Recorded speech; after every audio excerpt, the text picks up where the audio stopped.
আওয়ামী লীগ কালনাগিনী হয়ে সংখ্যালঘুদের সবল মারত আর দিনের বেলায় ওজা হয়ে বিষ নামাত। মাদারীপুরে গণসমাবেশে বললেন মামুনুল হক। মাদারীপুর থেকে আরিফুর রহমানের তথ্যচিত্র বিস্তারিত প্রতিবেদনে। বাংলাদেশ খিলাফত মজলিসের মহাসচিব আল্লামা মামুনুল হক বলেছেন, আওয়ামী লীগ রাতের বেলায় সংখ্যালঘুদের উপরে কালনাগিনী হয়ে সবল মারে আর দিনের বেলায় ওজা হয়ে বিষ নামানোর নাটক করে। এটা হলো নাটকের নায়ক নায়িকাদের সংগঠন। বৃহস্পতিবার দুপুরে মাদারীপুরের পৌরসভার ঈদগাহ মাঠে নৈরাজ্যের বিরুদ্ধে এদেশে সাম্প্রদায়িক বজায় রেখে চলতে হবে। আগস্টের বিপ্লবকে ধরে রাখতে সমন্বয়ের সকল দলকে ঐক্যমতের ভিত্তিতে ন্যায়ভিত্তিক সমাজ গঠনে বর্তমান অন্তর্বর্তীকালীন সরকারকে সহযোগিতার আশ্বাস দেন মামুনুল হক। তিনি আরও বলেন, বাংলাদেশের বিশ্বের দরবারে বাংলাদেশ মাথা উঁচু করে দাঁড়াবে ইনশাআল্লাহ। অতীতের মতো ছাত্র জনতাকে ঐক্যমত ধরে রাখতে হবে। বৈষম্য বিরোধী আন্দোলনে কওমি মাদ্রাসা, আলিয়া মাদ্রাসা, স্কুল, কলেজ সহ বিভিন্ন জেলা উপজেলা শিক্ষা প্রতিষ্ঠানের শিক্ষার্থীদের বুকের তাজা রক্ত ঢেলে দিয়ে স্বৈরাচারী হাসিনা সরকারের পতনের আন্দোলনে ঝাঁপিয়ে পড়েছিলেন।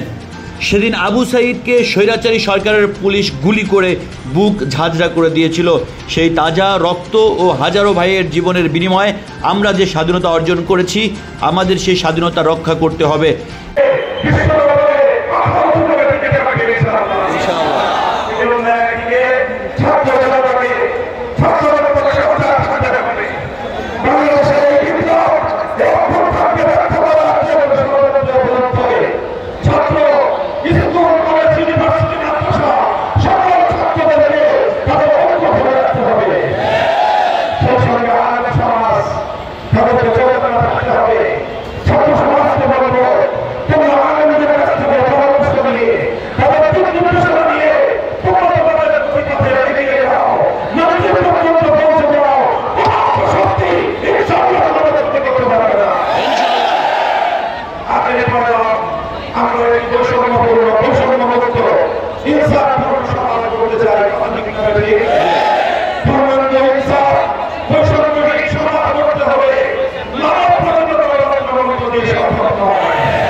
বঙ্গভঙ্গের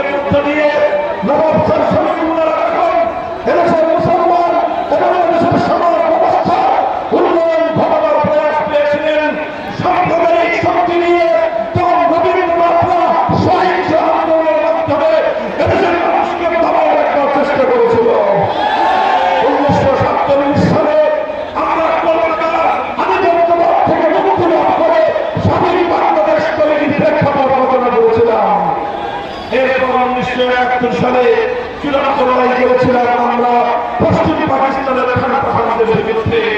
আমরা সেখানে ব্রিটিশ বেনিয়াদের আধিপত্য মানি নাই, আমরা সেখানে কলকাতার দাদাবাবুদের আধিপত্য মানি নাই, একইভাবে আমরা পশ্চিম পাকিস্তানের খানদের আধিপত্য মানি নাই।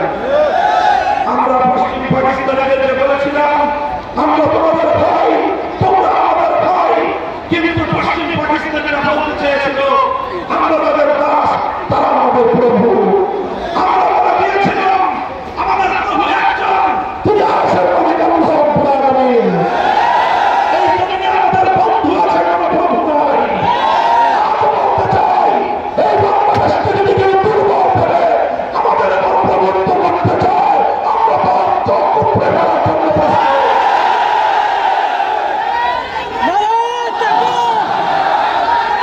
মাওরো ফলোয়ার সব মিলানো ইত্যাদি এখানে সকল প্রকার ফুল সুলভ মূল্যে পাইকারি বিক্রি করা হয়।